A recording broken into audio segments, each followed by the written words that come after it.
If you're taking on the role of being a director, you've signed up for a big task. Making sure companies are paying for performance is the biggest challenge facing compensation committees today. Corporate Board Member presents the Board Governance Series, with series contributors PricewaterhouseCoopers and Meridian Compensation Partners.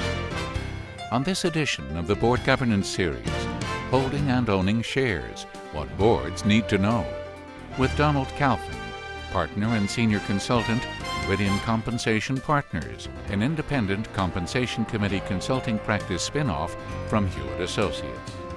Thank you for joining us on this edition of the Board Governance Series. I'm Laura Finn, web editor of boardmember.com, and today I'm speaking with Don Calvin, Partner and Senior Consultant at Meridian Compensation Partners. Don, thanks so much for joining me today to talk about share ownership and shareholding requirements. Thank you, Laura. It's a pleasure to be here. How do share ownership and shareholding requirements differ? Laura, both these policies are very critical in helping to align executive interests and shareholder interests, but there are important differences between both policies. With respect to share ownership policies, these policies require executives to own shares equal to a specified value, usually as a multiple of their salary. For CEOs, this generally is 5 times their salary, and for more junior executive officers, 3x, and it goes down from there. Typically, officers have up to 5 years to accumulate enough shares to equal their target value ownership requirements. Holding policies, on the other hand, require executive officers to maintain ownership of certain shares they acquire through equity compensation programs. Often this is around 50% of the net after-tax shares they acquire either through options or restricted shares or the like. How have companies integrated share ownership and shareholding requirements? In most cases, among the Fortune 250 that have both requirements, typically they are integrated. Specifically, where there is shareholding requirements, executives are required to hold all their shares, at least a specified percentage of the shares acquired, until they meet share ownership requirements. After that, the holding requirement ceases, except with respect to the shares necessary to maintain ownership levels. However, some companies, and this is a minority practice, maintain the holding requirements even after share ownership guidelines have been met. So shares that are acquired through compensation arrangements after the guidelines have been met continue to be subject to the shareholding requirements. Only a very few companies have shareholding requirements only and no share ownership guidelines. Why would organizations choose to utilize both share ownership and shareholding requirements?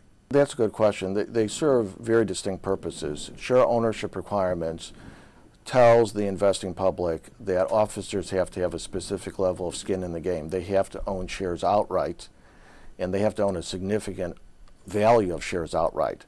So investors know that the executives bear the same risks as investors. And typically this is disclosed in proxy statements, so investors know what degree of investment executive officers will have in their corporations. Shareholder requirements, although can serve the same purpose, it does not have specific goals in mind in terms of specific level of ownership. In contrast to ownership levels, it requires shares acquired through equity compensation programs to be held for a specified period of time, and usually it's a percentage such as 50% of the shares acquired through an equity compensation program. And the reason for this, in addition to facilitating getting up to the share ownership goals, is really beyond, and that's to ensure that any risks that may be taken during the course of business is fully integrated into the value of the shares ultimately retained by the executives. So in some respects it's viewed as a risk mitigator, that the bets that executives have made are fully realized over time and presumably in the share price. And that's what the holding requirements ultimately get at, as opposed to executives, if they liquidated their positions shortly after attaining the shares, there would be potentially a mismatch between the risks and the ultimate share price value realized. What kind of future trends are you seeing with share ownership and shareholding requirements? I think both requirements are going to be integrated more so than today, and we'll see the vast majority of companies maintaining both. At a minimum, having the share ownership policy plus holding requirements to get to share ownership targets at a minimum. But beyond that, the trend will be to have share holding policies go beyond the targets and require individuals to hold shares, at least a percentage of shares, until at least termination of employment, and in some cases beyond.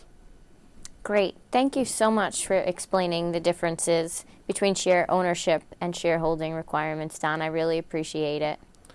Thank you, Laura. And thank you for joining us on this edition of the Board Governance Series.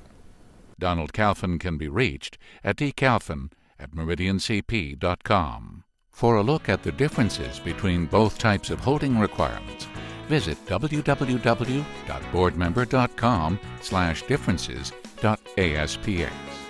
The Board Governance Series is a presentation of Corporate Board Member, an NYSE Euronext company.